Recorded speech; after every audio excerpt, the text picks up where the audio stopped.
Bueno, seguimos. Disculpa, Eduardo, Sí, una consulta. ¿Vos te referías a una contradicción o una aparente contradicción entre esta visión estática de la presencia no, de Dios? una paradoja, más bien. Una paradoja. Sí, Porque la visión estática, en ese momento de la presencia de Dios, volvería a implicar una representación claro, en no. línea con Es que el orden de la representación pertenece a Apolo. Ah, Eso es, o sea, quien se aparece es Dioniso, pero el orden de la aparición corresponde a lo apolíneo. Esa es la y, paradoja. y la visión estática sería una representación. Y sí, es una Ah, visión, ¿no? O sea, representación en el sentido de que lo que se manifiesta es a Dioniso, pero el orden de la manifestación le pertenece a Apolo. Esa es la paradoja, ¿no? Gracias. No, perdón. Bueno, estábamos entonces en esa cena donde se conocen Wagner y Nietzsche, pero no es que me haya perdido, sino que lo que quiero mostrar es la relación entre la música y la representación, ¿no? O sea, cuando años después Wagner construye su teatro en Bayreuth, saben que solamente en ese teatro se representan las obras de Wagner y quien regentea ese teatro sigue siendo la familia de Wagner. Son los Chosnos, sí, más que tataranietos. Y lo particular que también existe en otros teatros, he visto, es que no se ve la orquesta. Esto es, si para Schopenhauer la música representa la voluntad, los actores, lo que vemos, representan o son la representación. Como que existe una este, como correlación necesaria entre la música, la voluntad, y la representación, los actores, ¿no?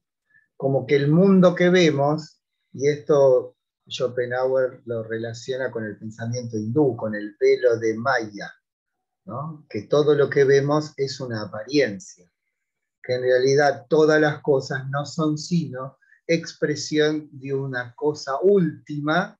En el caso del hinduismo es Brahma, ¿no? Brahma. Y en el caso de Schopenhauer es la voluntad. Entonces, ¿qué es lo que ocurre en la experiencia dionisíaca, en la interpretación que hace Nietzsche del fenómeno griego a través de los conceptos schopenhauerianos? Que lo que se disuelve es la apariencia. No solamente la apariencia de la mismidad que soy yo y cada uno, sino que lo que se disuelve es el mundo como representación. Y entonces Nietzsche lo toma de un modo romántico, diciendo que nosotros, celebrantes dionisíacos, regresamos a nuestra madre tierra. O sea, él lo llama lo uno primordial. Vieron que Huawei pone porque se escuchan ruiditos. Eh, Hay un exceso de Nietzsche en ese libro, en Nacimiento de la Tragedia, del prefijo alemán ur, que quiere decir origen, fundamento. Bueno, lo uno primordial, que sería el modo que Nietzsche nombra a la voluntad, de pronto absorbe a todas sus figuras, a todas sus expresiones, pero fundamentalmente a su hijo perdido, el hombre. Entonces somos como una suerte de exiliados de la matriz de toda realidad posible. Y en la celebración dionisíaca lo que ocurre es una reconciliación. Bueno, después Nietzsche va a destrozar esa forma, va a decir en 1886, este libro es de 1872, va a decir que el nacimiento de la tragedia huele repugnantemente a hegelianismo. Bueno, en su momento vamos a tratar de explicar qué quiere decir con esto Nietzsche. Pero a lo que voy es entonces que la interpretación de Nietzsche del fenómeno de la tragedia está influenciada fuertemente por la filosofía de Schopenhauer. Es casi una traducción de Schopenhauer para poder comprender el fenómeno dionisíaco. Pero más allá de eso, lo que nos importa a nosotros es tener una comprensión tolerable o decorosa de un fenómeno que tiene derivaciones como, no quiero usar una palabra inadecuada, pero formidables. ¿Por qué? Porque, como vamos a ver, no solamente el fenómeno de la tragedia lo podemos derivar de esas desprolijas celebraciones nocturnas en las cumbres boscosas de las montañas, sino también el pitagorismo, ¿no? Aunque esto yo no estoy tan seguro, pero bueno, no estoy tan seguro porque a veces uno hace inferencias que no siempre quedan corroboradas por los textos. Pero bueno, voy a ocuparme de eso. O sea, en principio con mi amigo Carlos Bustos, que tenemos interés común en estos asuntos, apoya mi hipótesis de que el dionisismo no solamente es la fuente de la tragedia, sino también de un modo más lejano, quizás más indirecto, del pitagorismo. Pero eso dejémoslo por ahora de lado. A lo que voy entonces es que el fenómeno trágico o la tragedia tiene su origen en las celebraciones dionisíacas. De eso no hay ninguna duda. Lo que ocurre es que Pisístrato, que es un tirano del siglo VI a.C., de Atenas, la tragedia no es un fenómeno griego, es un fenómeno ateniense. Lo que hace es civilizar a la tragedia, pero no en el sentido de que la modere, etcétera, etcétera, perdón, al dionisismo, sino que Kibes quiere decir ciudad, ¿no? O sea, hace que las celebraciones dionisíacas formen parte de las celebraciones oficiales del Estado ateniense. Entonces hay 4 celebraciones dionisíacas durante el año, las grandes dionisíacas, las dionisíacas de los campos, las tesmoforias y las pequeñas dionisíacas, que son 4. En una de ellas, de esas celebraciones, aparece este espectáculo de la tragedia.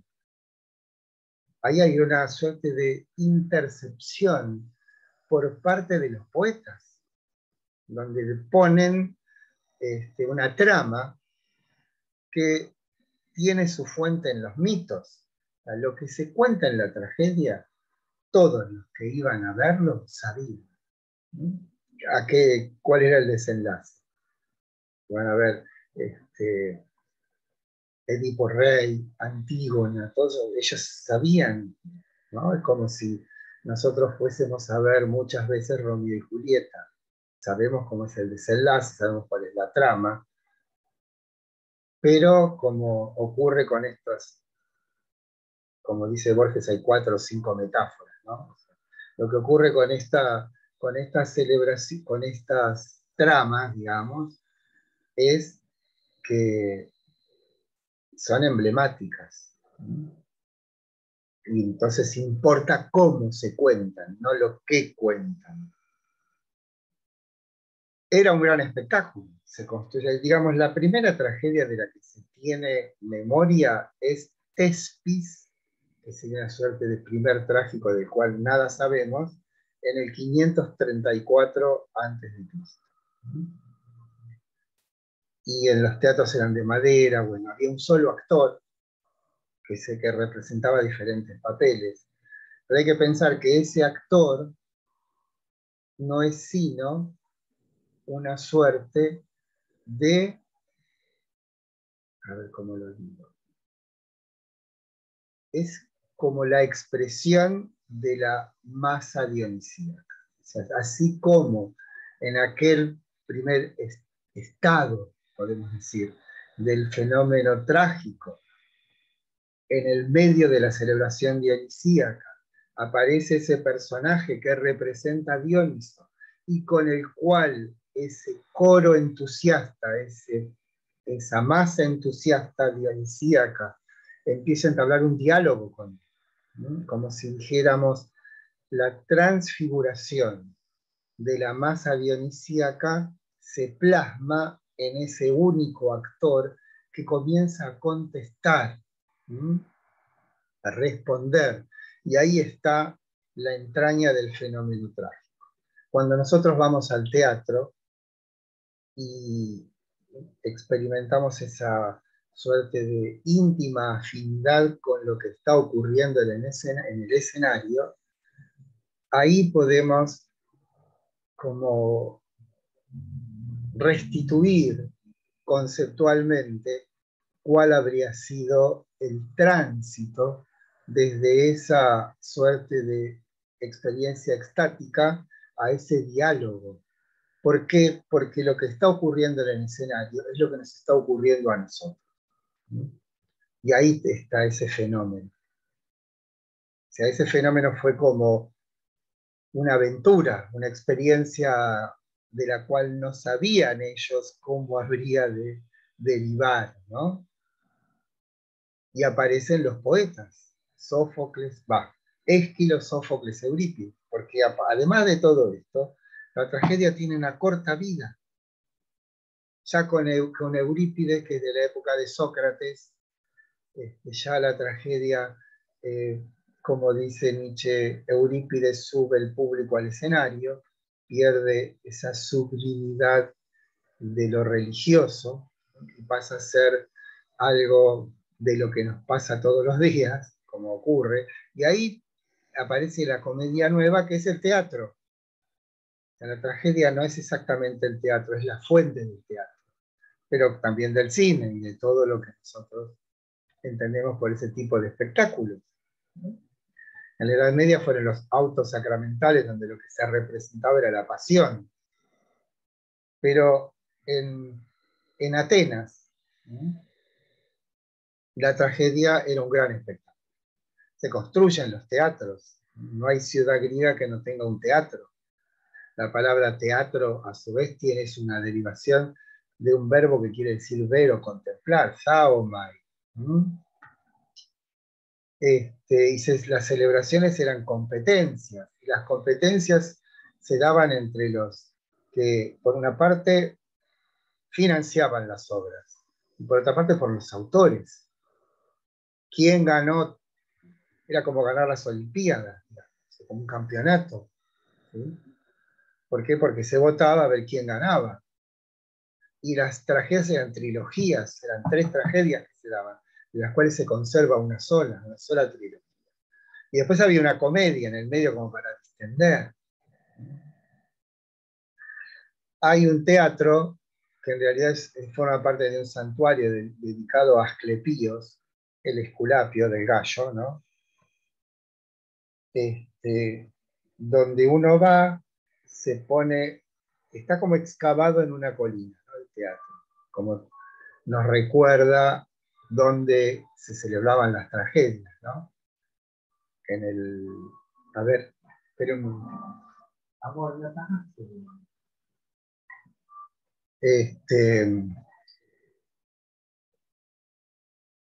Nos recuerda todavía ese lugar. Lo que es notable es la acústica. Uno habla, como estoy hablando en este momento yo, sin alzar la voz, y escucha perfectamente el que está arriba de todo. Bueno, ese es un teatro para 10.000 espectadores, que todavía se siguen representando las tragedias.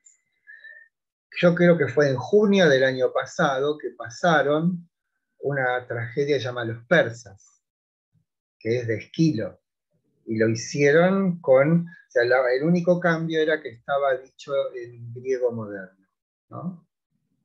Sí, porque el griego antiguo es como si fuera el latín para nosotros, para los griegos mismos, ¿no? Aunque había algunos parlamentos que estaban en griego clásico. Además de esto, la tragedia es compleja la estructura, la arquitectura de la obra, porque el coro pensemos que en el momento inicial Nietzsche dice la tragedia no es más que coro. Claro, el coro es la transfiguración, estoy con esa palabra, de lo que era esa masa entusiasta dionisiaca que tiene esa visión, y es la que entablaba esa suerte de diálogo con el Dios. Pero con la transformación de ese fenómeno en una obra de arte, llamémosle, la tragedia toma un papel, el coro toma un papel muy particular, que es una suerte de voz, que a veces es una voz admonitoria, a veces es una voz de consuelo, a veces es un acompañar a lo que le ocurre a los personajes de la tragedia. Que les digo que recién con Ésquilo pasa a ver otro actor, ¿sí? Pero se ponían máscaras para representar a los diferentes personajes. Y además estaba la música, y además estaba la danza, esto es la tragedia, como hoy podría ser alguna ópera, contiene en sí todas las artes. Está la música, está la poesía, está el canto, está la danza, está la actuación y está en la plástica no solamente de las imágenes de los actores, sino supongamos el decorado, ¿no? Hay puestas en escenas de óperas que son obras de arte, ya el mismo decorado es una obra de arte. Bien, el fenómeno trágico entonces tiene, y esto es indudable, su origen en las celebraciones dionisíacas. La mediación entre esas celebraciones rurales, llamémosle, y la forma madura de la tragedia, es la decisión de Pisístrato de introducir esas celebraciones en el calendario religioso de Atenas. Y esas celebraciones adquieren una forma muy estructurada, muy particular, y eso tiene que ver con la mediación de los poetas. Y los poetas, como decimos, son esos tres. Si bien hay otros autores de tragedias, cuando leamos el banquete, vamos a ver que el banquete se desarrolla en la casa de Agatón, que es un escritor de tragedias, que Platón escribió tragedias que después quemó y destruyó. Pero parecería que los grandes tres trágicos son Ésquilo, Sófocles y Eurípides, ¿no? Y que después de esa época de Eurípides la tragedia prácticamente desaparece, ¿no? O pierde potencia, podemos decir, quizás siga existiendo pero diluida, ya no era esto que, como dice Aristóteles, que es una mente muy particular, extraordinaria, ¿no? Dice, el fin de la tragedia es catártico. La tragedia tiene un fin, una finalidad de ser una suerte de, esto lo digo yo, de terapia colectiva, donde a través de la conmiseración y el espanto, se puede llamar, vemos representadas de un modo emblemático las pasiones humanas, pero esa representación tiene un fin catártico porque sirve para que nosotros nos limpiemos, porque eso quiere decir purga, ¿no? Eso quiere decir catarsis, la palabra catarsis significa purga, que nos despojemos de esas pasiones destructivas. Cuando las vemos representadas y vemos cuáles son los efectos de esas pasiones. O sea, quizás Aristóteles tiene una visión tanto, digamos, como esquemática. Nietzsche va a decir que la tragedia no es un bálsamo, como quería Aristóteles, sino un intensificador de las pasiones, ¿no? Pero bueno, no importa. Yo creo que en YouTube debe haber alguna tragedia representada al modo clásico, que es realmente impresionante, ¿no? Imagínense ese mundo. O sea, en las épocas más tardías parece que el público no se comportaba de la mejor manera posible, porque si no les gustaba o se peleaban. Bueno. Pero pensémoslo siempre, como dice Borges de Lugones. ¿Por qué pensar a Lugones en sus formas más débiles? Pensémoslo o recordémoslo en sus mejores obras, ¿no? Bueno, aquí habría que hacer ese ejercicio, ¿no? Pensemos la tragedia en su momento más emblemático, más fuerte, más firme. ¿No? Bien, entonces tenemos esta revolución religiosa en el mundo griego que tuvo una derivación no específicamente religiosa en la tragedia.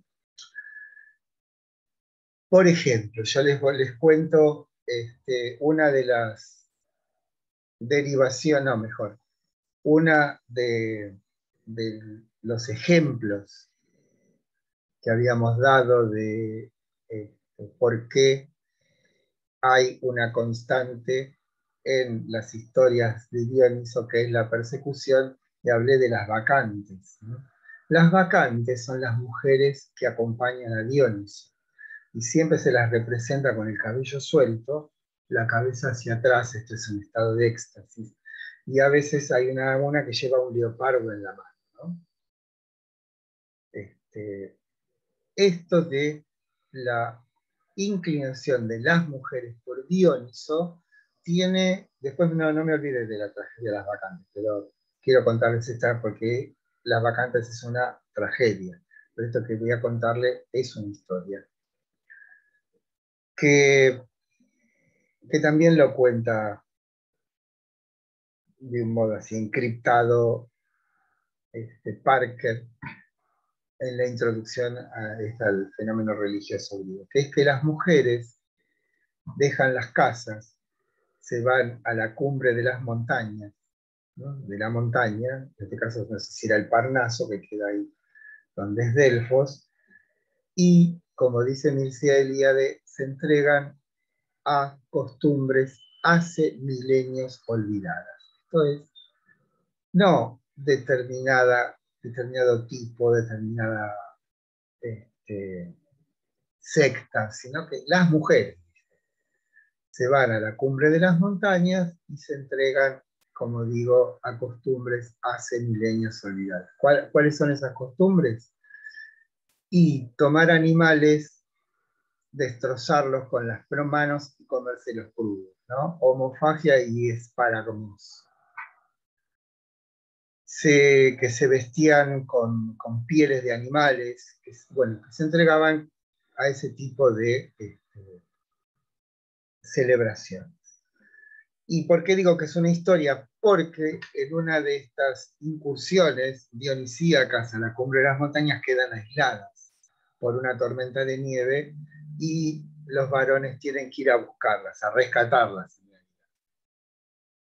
Entonces es como paradójico también, como dice Parker, que esto, más que acentuar o afirmar un gesto de independencia de las mujeres, de la tiranía del varón y de la familia y de los hijos, las volvía de algún modo seres vulnerables y necesitadas, entre comillas, de contención.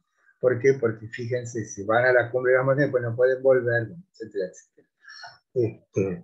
Pero eso, como digo, es un testimonio histórico. Hay una versión que dice que esas tiazas, así se llamaban, no pertenecen a una suerte de costumbre colectiva, sino que pertenece a una suerte de secta que tenía como motivo la celebración dionisíaca y experimentar eso que se daba en los orígenes, ¿no? Lo otro es la tragedia Las Bacantes de Eurípides, que pueden leerla, que es notable. Y bueno, hay toda una historia. Cuando volvamos a Nietzsche, quizás al final del cuatrimestre, contemos con más detalle todo esto. Penteo es el rey de Tebas. Si aparece Dioniso bajo la forma de un varón, ¿qué está haciendo Dioniso? Llevando su culto a Tebas. Entonces trata de persuadirlo Dioniso de que acepte el culto o su culto en Tebas. Porque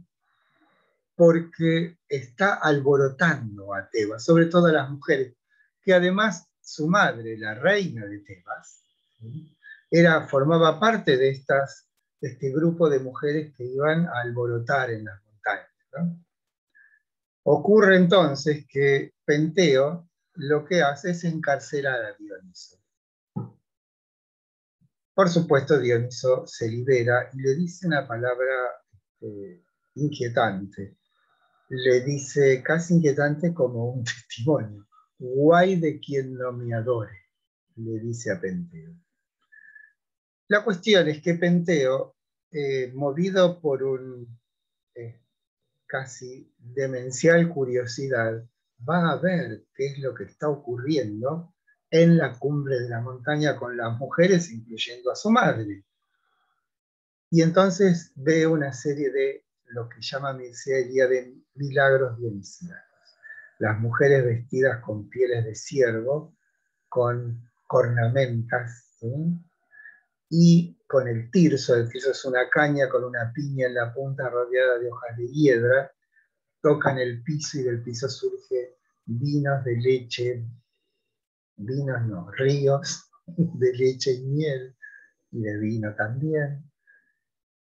Pero ocurre que ese estado demencial en el que se encuentran las mujeres, ese estado de paroxístico, descubren a Penteo y su misma madre Ágave lo confunde con un león y lo despedaza, toma la cabeza de su hijo, lo clava en el tirso y bajan al pueblo, a la ciudad, y son inmunes al ataque de los, destrozan un toro con las manos, o sea, otra de las manifestaciones del fenómeno dionisíaco es la fuerza desmesurada. Son inmunes a los ataques con las armas. Bueno, ese es el fin trágico de la suicida curiosidad de Penteo para ver qué hacen las mujeres en la cumbre de las montañas cuando están poseídas por el divino Dioniso. Bueno, no sé si se van a reponer de todo esto, a mí me cuesta. Esa es una de las tantas historias, pues tienen lo que podemos llamar técnicamente el fenómeno trágico, que conceptualmente podríamos decir es la expresión de la imposibilidad humana de poder transformar o cambiar digamos, lo que ellos llaman la moira, el destino. ¿No? El caso de Edipo, el caso de Antígona. Algo que no les dije, que ahora me acuerdo, es que hay una suerte de designio que es incluso desconocido para los dioses, que los griegos llaman la moira. Después hay una representación de las moiras, Atropos, Láquesis, no sé si Euterpe, no me acuerdo cómo era la tercera, pero son las que hilan el hilo del destino. Pero lo notable es que esa legalidad secreta a la cual incluso los dioses están sometidos. Piensen que de esa idea de una exigencia absoluta, que no sabemos su finalidad, de ahí quizás podemos nosotros pensar que lo que piensan los griegos como nomos, como ley, ya estaba de algún modo inscrito en las historias de lo que nosotros llamamos mitología o mito, ¿no? Bueno, yo tengo una consulta. ¿Cómo es la modalidad de evaluación? Seguramente que se están preguntando por eso. Bueno, tienen que hacer un trabajo cada vez que terminamos un tema, o sea, va a haber un tema sobre un trabajo sobre lo griego, otro sobre Heráclito y Parménides, otro sobre Sócrates y Platón y otro sobre Kant. Ese trabajo se va, digamos, ahí va a estar la nota. Pero lo que es la condición sine qua non para la aprobación de ese trabajo es, en principio, que cumpla con todas las normas que se exigen para, o sea, las normas APA, cómo se cita, etcétera, etcétera. Y después, por supuesto, que el contenido sea el adecuado, o sea, si está mal el trabajo, lo tienen que volver a hacer tantas veces como hasta que salga bien, ¿no?